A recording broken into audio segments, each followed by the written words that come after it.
All right, we have a Patreon, Ian. We do. How do you access the Patreon to CU Podcast? Patreon.com/CU Podcast. And what do you get there, Ian? Oh, writings, full video podcast, a hangout once a month. All right. We have a Patreon poll. In third place, will the value of complete in-box NES games be different now? Have they used plastic cases? 20%. In second place, what were your favorite books or book series growing up or recently? 36%. And in first place, Ian, will we see a boom/revival of physical stores when things return to normal? I don't think we'll see a boom revival of physical stores quite the way people might think or are hoping, for a couple of reasons. And this is not to say that people aren't going to be happy to go back to their physical stores, their mom and pop shops and things like that. But I don't think you're going to see people rushing out. For like I said, for a few reasons. One, just because stores are open again doesn't mean that everyone's comfortable with going out. So we're seeing a lot of people who just aren't going out to stores because they're still not comfortable with going out. So that's, lost business right there.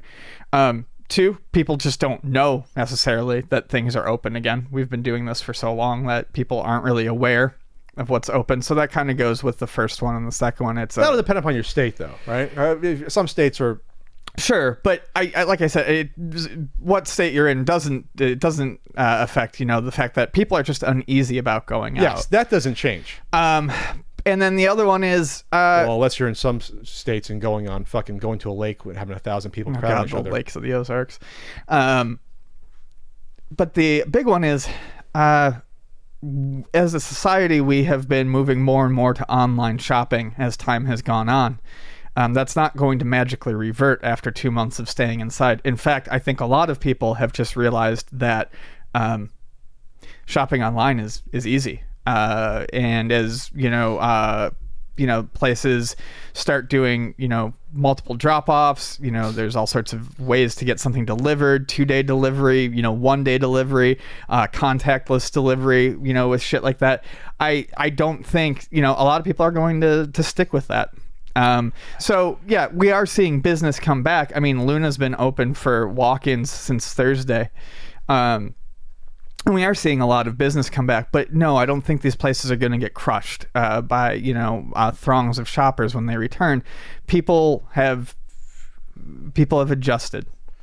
I think it'll depend on what you're selling, obviously. Sure. In general, though, when I go to the UPS store, I don't go out at all. I mean, I didn't do it that much before. So the gym, I go to the UPS store once a week, and I go to buy food once a week. When I go to the UPS store to drop off certain Blu-rays or things like that, now it's a wall of returns. It was never like that before. It's a wall of boxes because you go to the UPS store, Amazon has a sweet deal. I mean, or UPS does. You don't have to rebox crap you buy on Amazon. You go, here's my dirty shirt I wore once. And they rebox it. They have a service that reboxes it at the UPS store, your crap, and sends it back. Really? That's crazy. Yes. It's literally, hey, scan my code, my return code. So it's that's the easy returns encourages more online shopping, because before it was a pain. If you bought a shirt, I never buy clothes online because you want to try it on. Now, if I bought through Amazon, I could try on a pair of jeans and be like, oh, this don't fit, and just bring them back. So it's like that extra level of comfort with buying online, which was not there before. And you would say, why couldn't you buy things online before? Yeah, you could, but again, for stuff like clothes, shoes, there are certain things you're not comfortable buying online, and I think you'll never get rid of retail stores for certain things like that. They will always exist. Housewares. You're not going to buy fucking dishes online, I don't think, ever. Like, because it might be hard to get it there in one piece. But there's certain things you're not going to buy online ever.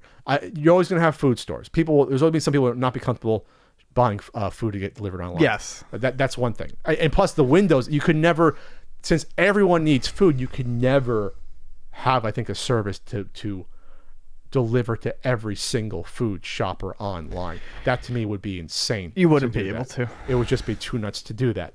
I think it'll happen slowly where people get used to this again. I think there'll be some parts, and it'll depend upon your region, where some people will feel a connection or some sort of loyalty to their stores to go and back to those individual stores that they like.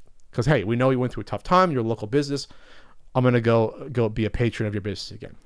For restaurants and things like that, I don't know to that extent, because restaurants will probably be one of the most dangerous places in terms of spreading these Restaurants is going to be difficult. It's going to be a little tougher. I'm not going back to the Chinese buffet anytime soon. And I love the Chinese buffet. Like, that'll be the last place to reopen. Will be a buffet. You know what I mean? Like, until we get a combination of vaccines for everyone, and I know we're in human trials already in a couple of different places, but that doesn't mean the vaccine's coming anytime soon. The earliest would be probably end of this year if they fast track. I think it would probably be next year sometime. We need a combination of obviously a vaccine, and we line up everyone.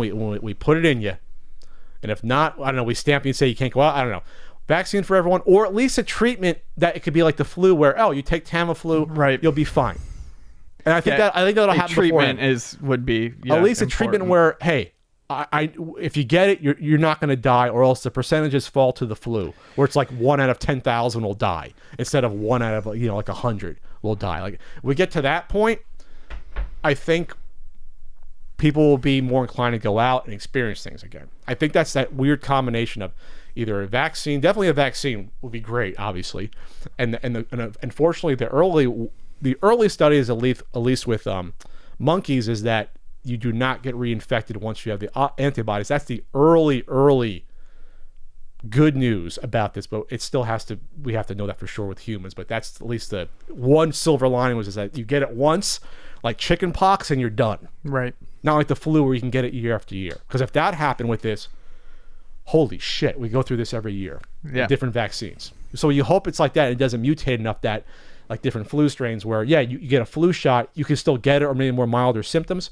Either way, we're working faster on a vaccine than in the history of mankind of anything before, obviously. So it'll be that. I think hopefully in 6 months from now, knock on wood, we'll be in a lot better spot, but who knows?